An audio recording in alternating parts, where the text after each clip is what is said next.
Hey, what's up sa inyo mga kaibigan? So tara samahan niyo ako magluto. Magluluto tayo ngayon ng creamy sweet spaghetti. So tara, let's go!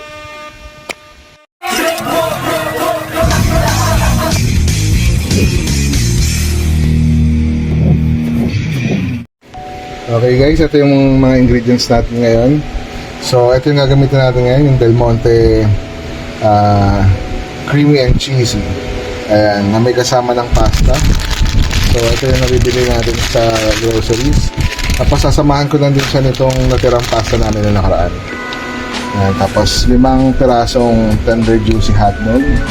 Tapos ito naman yung giniling natin sa SM lang din natin nabili yan. And hanggang 100 plus lang siya. Tapos Eden cheese yan. Tsaka yung ating Nestle cream. Tapos syempre yung ating mga regado. Bell pepper, sibuyas, bawang, at pepper. Tapos syempre kailangan natin ng asin, asukal, ayan, mantika, at saka konting Ajinomoto. Ayan, konti lang naman. Pambalanse lang natin. So tara, simulan natin ang pagpe-prepare ng ating lutuin mga kaibigan.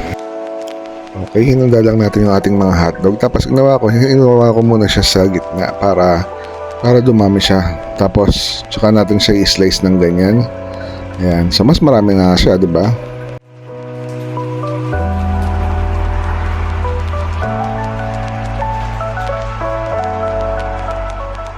Ayan, tapos maghiwa tayo ng sibuyas. Ayan. Tapos iset aside muna natin. And then bawang, yung bawang medyo pinuhin natin. Ayan. Tapos set aside ulit natin. Tapos bell pepper. Ayan, yung bell pepper natin gawin natin na ganyan, parang pa-cube siya. Ayan. Kasi isasama natin yan sa panggisa. Ayan, tapos nagpakulo na tayo ng tubig. Ayan, sa tubig na yan, lalagyan natin siya ng asin. Mga 2 kutsarang ilalagay natin. Ayan, para pampalasa kasi yan sa pasta natin. Ayan, tapos halo-haloin lang natin para ma-mix doon sa tubig yung lasa ng asin.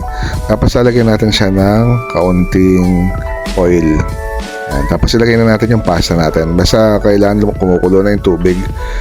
Tapos ayan, ilagay na natin yung pasta natin. Tapos after natin ilagay, haluin na natin para lumubog siya. Ayan, kasi yung gamit kong kaserola mababaw. Ayan, tapos kapag pinapakuloan na natin yung pasta, lagi natin siyang haluin. Pero wag niyong sasagarin kasi baka madurog. Kailangan lang natin na wag manikit yung pasta sa ilalim. Tsaka para mag-even yung kanyang pagkaluto. Ayan, tapos luto na ang ating pasta. Kumuha na tayo ng ating strainer. Ayan, tapos isasalin na natin dyan yung ating pasta mga kaibigan. Ayan. Ayan, nagmamoist-moist pa yung ating camera. Tapos ayan, after natin dyan ilagay sa strainer, haluin natin siya. Tapos kailangan din natin ma-stop yung heat kasi nga habang mainit siya, tuloy-tuloy lang yung pagkaluto ng ating pasta. Ayan, so kailangan lagyan natin siya, buhusan natin siya ng ice cold water mga kaibigan. Ayan, para lumamig. Tapos halu-haluin natin. Ayan. Tapos after natin haluin ay lalagyan na natin siya ng cooking oil para hindi siya maging dikit-dikit at hindi siya maging sagi mga kaibigan. By the way mga kaibigan, yung pagluluto natin ng pasta, parang I think mga 12 minutes ko siyang sinalang sa saktong apoy lang. Hindi naman siya malakas, hindi din naman siya medium. Kasi sa ginagamit kong kalan, inverter. So naka 750 settings lang ako doon. Ayan, tapos lagyan ulit natin siya ng cooking oil. Kailangan even siya para hindi siya magdikit-dikit. Ayan, yan ang sekreto para hindi madikit yung spaghetti. Ayan, mag-isa na tayo ng hotdog. Ayan, i-saute natin yung hotdog.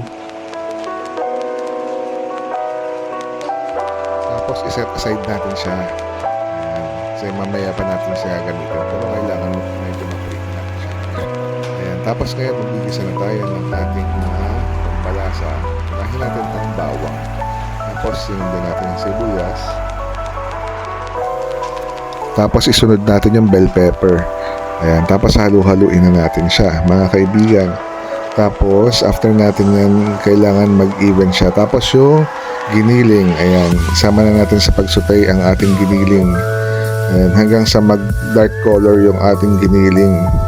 Yung semi-fry na siya. Ayan. Yan ang gagamitin nating meat sa ating spaghetti. Ayan, nilagyan natin ng konting asin para pampalasa sa ating giniling, mga kaibigan. Tapos nilagyan natin ng toyo. Konting-konting toyo lang para pampapula, pampalasa. Ayan.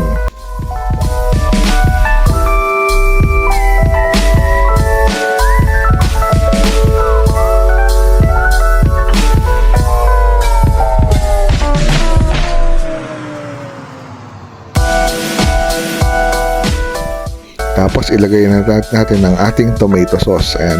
Kung gusto nyo ng Filipino style para matamis na agad yung inyong spaghetti, okay yun. Ayan. Pero ngayon ang ginamit namin ay cheesy creamy spag sauce. Ayan. Tapos halu-haluin lang natin para magpantay ang ating spaghetti sauce. Tapos lagyan natin siya ng asukal para matamis. Alam naman natin na tayong mga Pinoy ay mahilig sa matamis. Lalagyan na natin siya ng asukal. Actually, yung asukal na ginawa ko dyan parang 7 tablespoon ng asukal. Nagdagdag pa ako ng asukal dyan kasi nga parang kulang pa sa panlasa namin yung tamis. Mahilig kasi kami sa matamis na spaghetti. Yan, lagyan natin ng konting seasoning. Ayan, Ajinomoto seasoning pa rin. Tapos lagay na natin ang ating paminta. Ayan, lagay na natin ang ating paminta. Dalawa yan, mga kaibigan, yung nabibili lang sa tindahan. Ay, 3 pala ang nagamit ko dyan. Ayan. Tapos halu-haluin lang natin siya para mag-balance yung kanyang lasa. Ayan, nagdagdag ako ng isang kurot na asin. Ayan, para pambalanse, mga kaibigan. Tapos halu-haluin lang natin para magbalanse ang lasa. Ayan, mga kaibigan, nagdagdag pa ako ng 3 asukal, 3 kutsarang asukal. Sabi sa inyo, mga 7 scoop ng asukal ang aking nailagay dyan. Pero depende naman sa inyo yun, sa panlasa niyo. This time nilagay ko ng hotdog. Yung hotdog kasi kaya hindi ko siya sinama dun sa panggisa kasi madudurog yan. Kaya nga natin siya pinirito muna para hindi na natin siya kasama sa panggisa. At this time lalagay na natin ang ating Nestle All-Purpose Cream. Ayan ang sekreto para makrema ang ating spaghetti. Ayan, para creamy. Ayan, kung natatandaan niyo ang title ng ating spaghetti, ang description is cheesy creamy spaghetti or creamy cheesy spaghetti. Creamy sweet spaghetti pala. Ayan, kasi nga matamis siya. Ayan. Ayan, tapos halu-haluin lang natin para magpantay yung kanyang krema, yung kanyang pagka-cream doon sa ating spaghetti sauce. Ayan, nakita niyo naman, pinantay natin siya. Tapos kailangan kapag haluin natin siya, kailangan kasama yung ilalim para hindi mamuo o dumikit yung spaghetti sa ilalim ng ating kaserola. At ayan, luto na ang ating spaghetti sauce. So, paano natin siya ihalo? Simple lang, mga kaibigan, kasi ginagawa namin, magkahalo na yung pasta sa spaghetti sauce. Ayan, inahalo na namin siya para walang maiiwan na pasta. Depende kasi yan sa pasta na na gamit ninyo. Halimbawa, gusto nyo yung talagang yung nilalagay lang parang yung sa mga fast food, okay naman yun. Kaya lang kasi sa amin, syempre, lang kumbaga pagiging practical, matipid. Tsaka ito creamy to mga kaibigan. Sakto to yung yung pasta doon sa ating spaghetti sauce na niluto.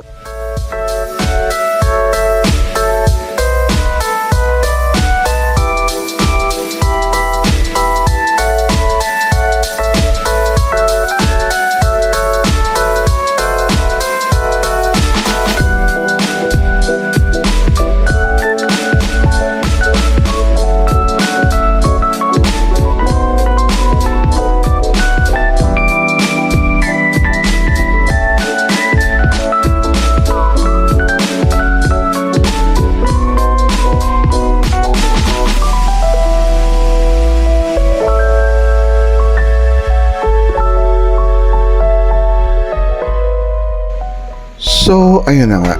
So, tikiman na tayo mga kaibigan. Tikiman portion. Pero bago natin siya kainin, lagyan muna natin siya ng grated cheese mga kaibigan. Eden cheese ang ginagamit ko para masarap. Ayan mga kaibigan.